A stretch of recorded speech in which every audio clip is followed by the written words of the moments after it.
53 বছরের রাজত্ব ভেঙেছে বাশার আল আসাদের। তাদের এই পারিবারিক কেন্দ্রিক যেই শাসন ব্যবস্থা সাধারণ জনতা কখনো মেনে নেননি। সিরিয়ার রাজধানী দামেস্ক ছেড়ে পালিয়েছেন প্রেসিডেন্ট বাশার আল আসাদ।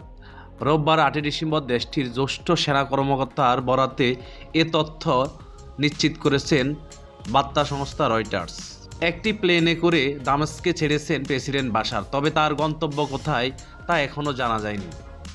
এর আগে দামেস্কে প্রবেশের কথা জানায় সশস্ত্র বিদ্রোহীরা।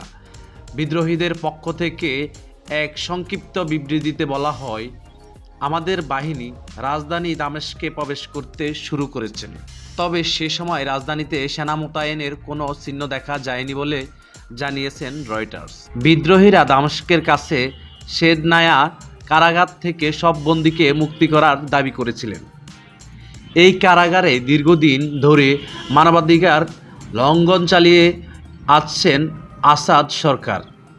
এ ধরনের অভিযোগ বারবারই উঠেছে। বিদ্রোহীদের বিবৃতি বলা হয়েছে, স্বৈরশাসনের যুগের অবসান হয়েছে। এর কয়েক ঘন্টা আগে বিদ্রোহীরা ঘোষণা করেন, মাত্র একদিনের লড়াইয়ের পর হামসের মূল শহরের সম্পূর্ণ নিয়ন্ত্রণ নিয়েছেন বিদ্রোহীরা। 2011 সালে সিরিয়ার প্রেসিডেন্ট বাশার আল আসাদের বিরুদ্ধে প্রথম যে শহরটি বিদ্রোহ জ্বলে উঠেছিল, সেই হামসকে বিপ্লবের রাজধানী হিসাবে বিবেচনা করা হয়। গত দুদিন ধরে বিদ্রোহীরা শহরটি পুনঃদখলের জন্য ব্যাপক অভিযান চালায়। অবশেষে আজ পুরো হামস শহর বিদ্রোহীদের নিয়ন্ত্রণে এসেছে বলে জানা গেছে। এদিকে দামেস্কের কেন্দ্রে গুলির তীব্র শব্দ শোনা গেছে। রোববার স্থানীয় দুই বাসিন্দা এ কথা জানিয়েছেন যে, যদিও তাৎক্ষণিকভাবে গুলির উৎস কি তা স্পষ্ট নয়। এই অভিযানের আগে সাধারণ সিরিয়ার জনগণ আসাদ সরকারের পতন নিয়ে তেমন কোনো আশা ছিল না। তবে সিরিয়ার সামরিক বাহিনীর ক্রমশই দুর্বল হয়ে পড়া, রাশিয়ার সীমিত সহায়তা, ইরানের নিজস্ব সংকট এবং হিজবুল্লাহর মধ্যে দক্ষিণ লেবাননে ব্যস্ত এইসব বিদ্রোহীদের পক্ষে সুবিধা তৈরি করে দেয়। আর এই সুবিধা থেকেই মূলত বিদ্রোহীরা মূল শহর দামেস্কে প্রবেশ করতে সহজ হয়। এর মাধ্যমে আসাদের দীর্ঘ 24 বছরের শাসনের অবসান হয়ে উঠল আজ এই মুহূর্তে।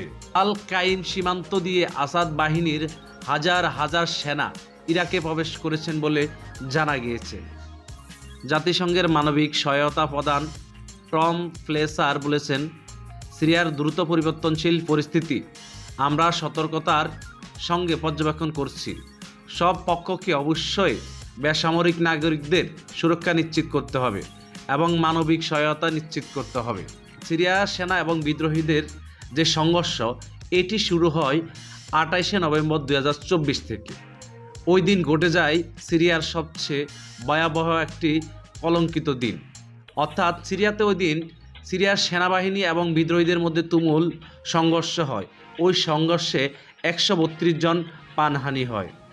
পরবর্তী দিন 29 নভেম্বর 2024 সিরিয়া সরকারি বাহিনী ও বিদ্রোহীদের লড়াইয়ে আরও 200 জন নিহত হয়।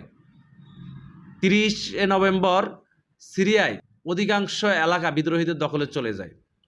এভাবে 1 তারিখ তারা সেনাবাহিনী কিছুটা পিছু হটলে বিদ্রোহীরা আরও সাহস পেয়ে যায় এবং বিদ্রোহীরা বৃহত্তম শহরগুলা দখলে নেওয়ার চেষ্টা করে।